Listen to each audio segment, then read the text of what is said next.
Let's talk about what I see as a feel-good story from Missouri, where the Missouri government is actually really trying to help its people, with some heavy caveats. But before I begin, actually, the Springfield News Leader did update the title for this article yesterday, so let's switch that.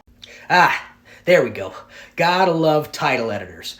Okay, so here's how the story goes. Across rural Missouri, the water systems are in major need of not only repair, but replacement. They have caused major issues for a long time now across Missouri. Primarily because a lot of these systems are still original.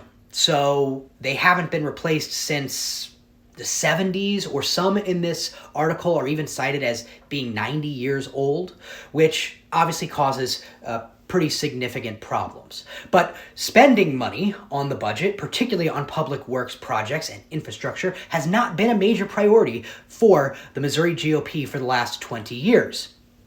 That is where the American Rescue Plan comes into play. So this was passed in 2021 by Biden and the Democrats federally, which represented massive investment in states, both for infrastructure, education, and a whole host of projects that were in dire need of assistance.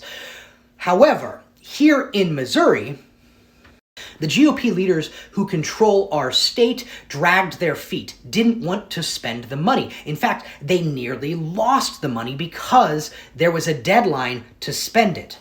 This is not new. The Missouri GOP has a long history of refusing to spend tax dollars on infrastructure programs, public works projects, and social services, which, yes, lead to big budget surpluses that the GOP likes to spend on tax cuts, but also leads to major issues like this one that we've discussed in the social services networks, and Missouri's infrastructure generally being in a less than ideal situation. In fact, Missouri is still trying to fight to actually spend the American Rescue Plan money on tax cuts instead of investing in the state.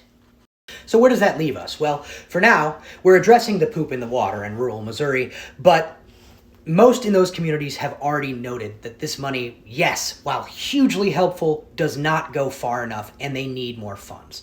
So I guess what I'm saying is, if you're living in one of these communities and you want to see more investment into your community, it might be worthwhile to reach out to your state rep and say, let's spend that $6 billion surplus on something other than more tax cuts for rich dudes. But what do I know?